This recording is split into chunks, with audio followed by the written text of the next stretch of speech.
Olá pessoal, bem-vindos novamente aqui a mais uma aula do nosso curso de desenvolvimento de um sistema de orçamentos e ordens de serviço na VCL do Delphi.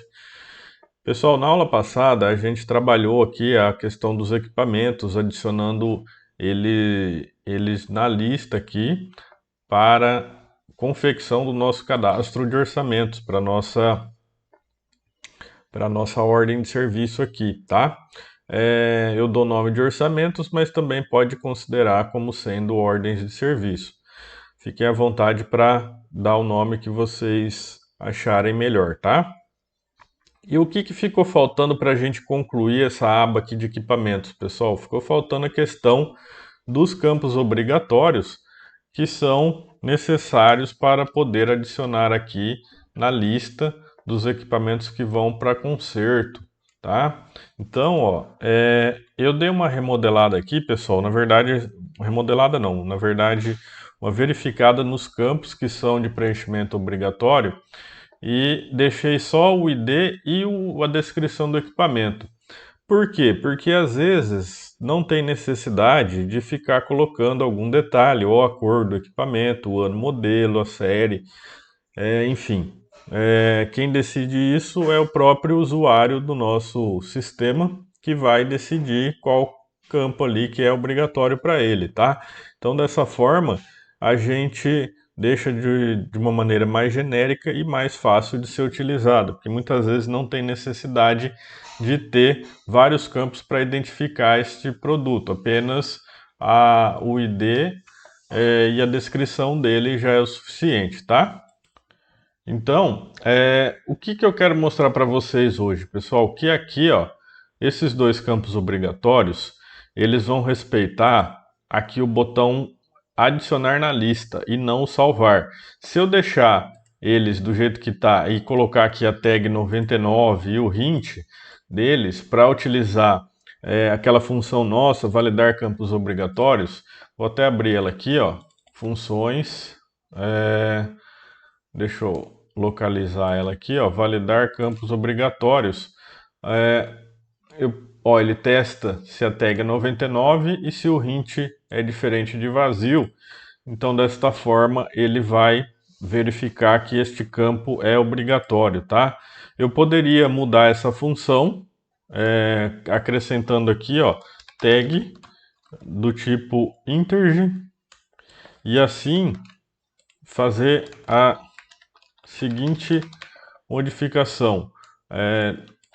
Aqui é ponto e vírgula, e eu poderia verificar aqui, ó, se a tag for um determinado valor, então ele verifica de outra forma, tá?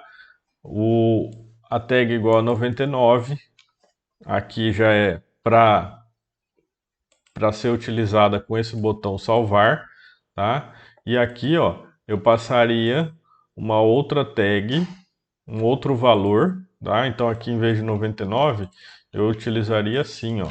Então quando for para o botão salvar, eu passo 99. Quando for para outro botão, eu passaria um outro valor qualquer, tá? Daria para fazer isso? Daria. Só que eu não vou modificar isso daqui, eu simplesmente vou fazer uma verificação simples aqui com if neste botão adicionar na lista. Então, quando ele clicar aqui, ó, eu só vou executar as ações, as funções que a gente fez na aula passada, se esses dois campos estiverem preenchidos, tá? Então, desta forma, a gente simplifica um pouco o código e faz uma verificação simples aqui, ó, no ID, EDT, ID placa e EDT equipamento. Então aqui, ó, if EDT, EDT ID placa.text for igual a vazio, então eu dou uma mensagem para ele. Else, aqui, em vez de fazer um begin e um end aqui, ó, a gente pode fazer diferente, tá? A gente pode utilizar um exit neste detalhe, ó. If EDT placa for igual a vazio, eu dou uma mensagem para ele, criar mensagem. Essa mensagem vai ser do tipo erro. Deixa eu até copiar aqui do funções. Na verdade aqui é aviso, ó, tá? Não é erro. Então vamos colocar aqui, ó, criar mensagem, aviso, o campo EDT placa, a gente coloca aqui, ó, o campo ID placa, deixa eu colocar maiúsculo, é de preenchimento obrigatório. Então, eu coloco aqui um exit, só que antes desse exit, eu coloco um set focus no EDT placa, tá? Então é uma verificação simples, a gente poderia modificar a função nossa lá, mas para não complicar um pouquinho mais, deixa esta verificação aqui. E aqui a gente repete ela para o EDT equipamento, que é o segundo campo obrigatório, tá? E aqui a gente coloca descrição do equipamento.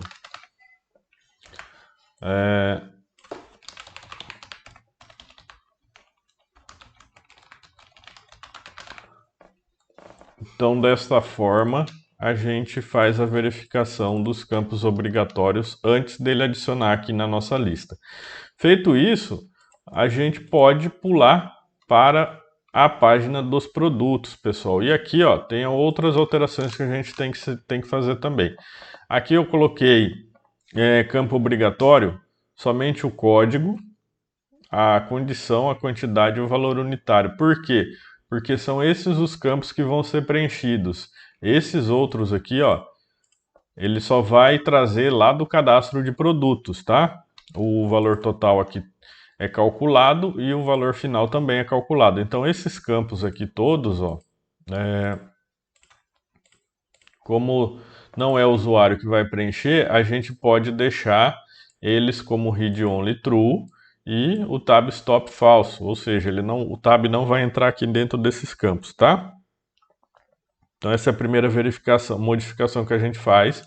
A segunda é o seguinte, ó, aqui eu ia fazer uma busca com um campo de código só, ele ia buscar todos os nossos códigos. Aqui, ó, no cadastro de produto, eu tenho o código interno, o código de fornecedor e o código de barras, tá?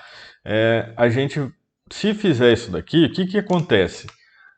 Quando houver produtos que têm um código interno igual ao do fornecedor, ou um código interno igual ao código de barras, ele pode, se houver dois produtos diferentes, por exemplo, um com código interno 1 e um outro produto com código do fornecedor 1, ele pode confundir e trazer o produto que não é o desejado aqui, tá?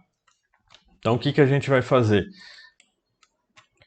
A gente vai fazer o seguinte, pessoal, a gente vai diminuir aqui o campo nome do produto, vamos colocar ele mais para cá, deixa eu alinhar aqui certinho, e aumentar este campo. E aqui eu vou deixar o client, aqui é o alright, e aqui vou copiar este novo combo aqui, ó, e deixar ele all left. Tá? Então aqui fica o código, aqui o campo e aqui o btn consulta. Aqui eu vou dar o nome para ele de cmb tipo de código. E as opções serão código interno, código fornecedor e código barras. Vou deixar sem espaço mesmo para poder economizar um pouquinho mais de espaço. Deixar como padrão o 0. O 1, ó, vamos setar o tamanho dele aqui de acordo com 1, 0. Então dessa forma, antes de digitar aqui, vem padrão código interno, que é o mais comum, né? Caso ele queira modificar, a gente põe o código de barra. E caso você queira melhorar isso daqui ainda, eu vou deixar como opção para vocês aí. O que você pode fazer? Você pode criar lá uma telinha de configurações do sistema e colocar qual que é o tipo padrão do código na hora da busca do produto. Aí você coloca lá código interno, código do fornecedor e código de barras. Setou aquilo lá de código de barras, quando ele abrir isso daqui, ele automaticamente já muda aqui para código de barra, tá? Essa parametrização é importante, pessoal, por quê? Porque quando você encontrar um cliente onde ele trabalhe com código de barras, você não precisa gerar uma versão só para esse cliente ou alterar e mexer com outros clientes também que trabalham com código interno, tá? Porque geralmente esse é um detalhe que o usuário reclama muito. Ah, tem que ficar toda hora mudando aqui de código interno para código de barras. Então você seta um parâmetro e faz essa alteração aqui, tá? Para o sistema buscar automático. Se o cliente ali passar a pedir para você trazer automaticamente aqui o código de barras, você simplesmente vai lá e parametriza este valor, tá? Sem precisar gerar outra versão. Eu não vou fazer isso daqui porque senão nosso curso aqui não vai terminar nunca. Se a gente começar a parametrizar sistema, tá? Mas seria o ideal, tá bom? Então fica aí como opções para vocês. Faz uma telinha lá, parâmetros do sistema. E aí ele busca esse parâmetro aqui automático. Isso vale para tudo, tá? Até aqui embaixo, ó, eu vou colocar aqui como à vista qualquer parâmetro que já tenha possibilidade de trazer um valor automático, você pode fazer isso daí, tá? Então, feito isso, a gente precisa fazer alterações nesses três campos aqui, ó. Esses campos aqui vão ser digitáveis, vão ser campos digitáveis, ou seja, o usuário vai digitar o valor. Então a gente precisa fazer um exit nele aqui e verificar a máscara, tá? Verificar a máscara quando ele sair aqui do exit. Aqui já tem o EDT valor prazo exit. Este valor prazo exit, pessoal, deixa eu ver aqui qual campo que está setado isso daqui, porque como foi cópia, tá? Foi cópia dos cadastros que já existiam. DT valor total. Vamos ver aqui. Qual que é o valor prazo?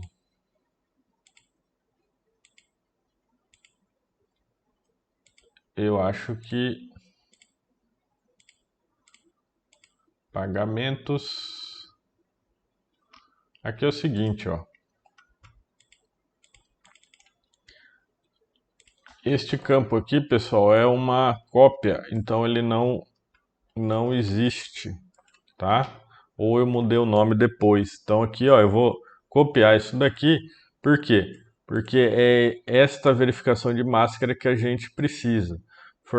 Formatando a máscara do valor digitado dentro de um exit, tá? Então o que esse campo faz? Ó, essa função a gente já mostrou aqui em aulas anteriores. Aí ele formata a máscara e traz junto com o 2.00, tá? Então, pessoal, para fazer esta verificação, esse cálculo, a gente pode utilizar aqui a mesma função no exit e fazer a chamada para uma função que calcule isso daí. A gente ainda não tem a função, então vamos elaborar ela antes de carregar aqui o nosso produto, né? Então já vamos deixar tudo preparado para depois fazer o carregamento, a consulta aqui do produto, tá? Vamos dar um nome para essa função. Vai ser uma função por quê? Porque ela vai me retornar um valor, tá? Poderia ser um procedimento, mas como eu quero que ela me retorne um valor, eu vou dar o nome para ela de... Aqui, pessoal, a gente tem que usar um nome bem sugestivo, tá? Que indique o que ela faz, para a gente poder identificar, fica mais fácil de corrigir no caso venha ter que alterar o nosso código, tá? Então, para manutenção do código, é sempre bom dar o nome para a função que indique o que ela faz. Então, eu vou colocar aqui, calcula valor total e final do produto, tá? Por que total e final, pessoal? Porque com uma função só, eu já vou fazer aqui quantidade vezes o valor unitário, vai me dar o valor total, E se tiver o desconto, ele faz o cálculo do desconto aqui e me dá o valor final, tá? Então eu não preciso criar duas funções para o mesmo procedimento, tá? E essa função eu tenho que passar como parâmetro alguns valores para ela, tá? E esses valores são a quantidade, também o valor unitário do produto, o desconto, e ela vai me retornar o valor total e também o valor final, que eu vou jogar ele no EDT valor final do produto, ponto text, tá? Vai receber isso daqui. Então eu sei que tem que ser uma função que me retorna uma string para jogar aqui, tá? E por que eu coloquei o valor total aqui como parâmetro, pessoal? Porque aqui a gente vai criar uma variável de saída, tá? Uma variável que vai ser preenchida dentro da função e vai preencher nesta variável aqui. E aí, essa variável aqui, ó, ela tem que ser um string, por quê? Porque eu também vou querer jogar o valor total do produto, ponto text, eu vou fazer ele receber esta variável aqui, tá? Então eu não preciso ficar calculando aqui o format float, o formata máscara, enfim. Eu já jogo direto no edit, faço ela me retornar string formatado, tá? E para ela poder funcionar, eu tenho que criar essas variáveis aqui, tá? Então eu vou copiar aqui, ó. Essas três primeiras serão do tipo double e o valor total vai ser do tipo string. E como que eu faço para elas receberem valores? É simples, pessoal. Eu vou pegar, ó, e vou jogar aqui o quantidade, o valor bruto e o valor desconto. Eu jogo eles aqui e faço eles receberem. Espera aí que eu copiei errado aqui. E faço eles receberem um str to float, o EDT quantidade. Aqui é o edtqtd.text e vou copiar ele aqui para cá, ó. O EDT valor unitário do produto e aqui o EDT desconto do produto, tá? Então eu transformo um string num float, jogo para a variável e jogo aqui na chamada da nossa função. Só que tem um problema. Se, por exemplo, aqui eu tiver uma quantidade desta forma aqui, ó, esse str to float vai me retornar um erro em função desse ponto aqui. Então eu tenho que remover a máscara dele. A gente tem uma função para isso. É o remove ponto da máscara. Eu mando um string para ela e ela me retorna outro string, tá? E aí eu copio para todas as outras possibilidades aqui, tá? E aí tem um outro detalhe, pessoal. E se aqui tiver em branco? Não vai ser o caso, por quê? Porque aqui, ó, ele trata sempre, ele sempre vai deixar 0,00. Mas, só por via das dúvidas, caso esse valor aqui venha a ser em branco, esse daqui, ó, se for em branco, esse str to float não vai dar certo, tá? Então, o que a gente pode fazer para garantir isso daqui? Colocar um str to float def, o def é de default, default significa padrão, e eu coloco aqui, ó, vírgula 0. O que significa? Significa que, por padrão, ela vai ser 0, tá? E se ela tiver vazio, eu automaticamente preencho com 0. O que seria isso daqui? Seria a mesma coisa de eu fazer assim, ó. Inicializar a variável, tá?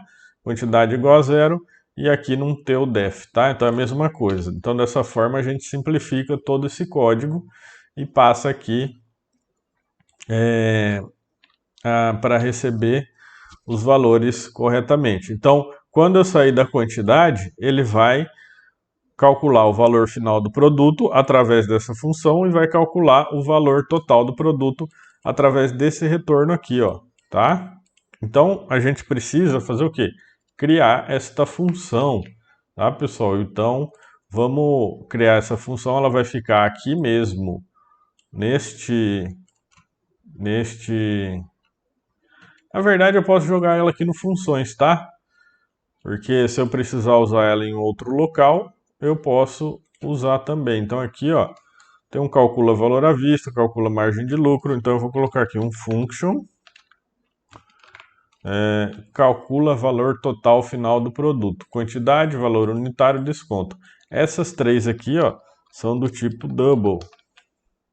E essa outra final aqui é uma variável de saída, então eu coloco o out aqui na frente, ó, e ela vai ser do tipo string, tá? Deixa eu dar um enter aqui, pessoal, para ficar mais fácil de vocês visualizarem. Eu acho que assim já é o suficiente. E ela vai me retornar uma string, tá? Então, dessa forma, a gente declara a nossa função. Vou copiar ela aqui, vou jogar ela lá para o final. E vou colocar aqui begin e end. E aí, ó, basta eu descrever ela aqui, ó. Eu vou colocar aqui var, vou declarar uma variável valor final, porque é uma variável que vai ser calculada, então eu preciso de uma auxiliar aqui. O result, já vou inicializar ele, vou colocar 00, só por segurança, tá? Então se der algum erro, ele já vai ficar com o result 00.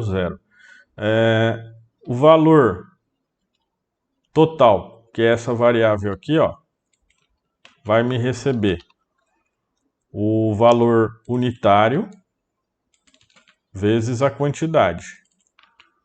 Só que eu preciso converter, porque aqui é double e o valor total final é, ou melhor, o valor total é string. Então, format float,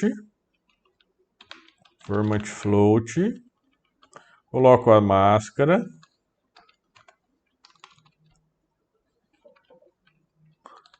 vamos colocar a máscara aqui,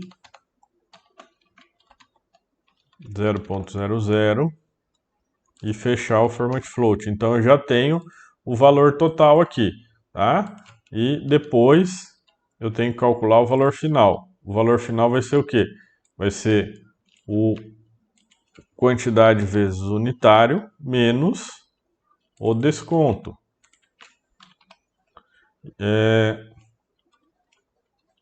E aqui, ó, o result vai receber este valor final. Só que o valor final aqui é double e o result é string. Então, format float com máscara, valor final. Aqui não precisa do parênteses. Então, dessa forma, a gente faz essa função. É uma função simples, pessoal? Daria para fazer direto? Daria, mas o indicado é sempre que separe por funções e funções curtas, tá? Essa é uma regra aí para uma boa programação, um bom código, tá, pessoal? Então, aqui voltando no cadastro de orçamentos, quando eu der o exit aqui do valor unitário do desconto, ó, ele vai fazer tudo isso, vai formatar a máscara, vai atribuir os valores a essas variáveis aqui, ó, quantidade, desconto, valor unitário, e vai jogar ela para esta função. Ela vai me retornar o valor total e o valor final do produto, tá? Então agora a gente já pode compilar para ver se vai ficar certo. Orçamentos, inserir. Então eu tenho aqui produtos e peças. Vou jogar a quantidade 1. Calculou, mas não modificou nada. Por quê? Porque está tudo zerado. Qual que é o valor unitário? Esse valor unitário a gente vai puxar direto aqui quando consultar. Se eu colocar 5 aqui, ó, ele calculou valor total 5. Esse valor a gente não consegue alterar, ó, tá? Desconto 0 e valor final 5. Se eu der um desconto de 1, ele calcula aqui por 4. Ah, mas peraí, não é 5 não. Eu quero vender por 8. Tudo bem, ele já recalculou, ó. Desconto 1, valor 7. Mas não é, é um de desconto, é 1,50, tá? 6,50. Ah, mas eu errei a quantidade, é 50. Ele já calculou aqui, ó, vezes 8 dá 400, com desconto de 1,50, 38,50, tá? E esse valor aqui a gente também não consegue alterar, ó, tá? Então já ficou pronto, preparado para receber os dados da consulta do produto. Pessoal, se ficou alguma dúvida, pode deixar nos comentários que eu respondo. O código-fonte desta aula e de todo o sistema de orçamentos até a aula de hoje tá lá na área de membros, tá? Para quem é membro, também dá para fazer o curso de nota fiscal eletrônica. Não se esqueça de se inscrever no nosso canal, deixar o like. Muito obrigado e até a próxima.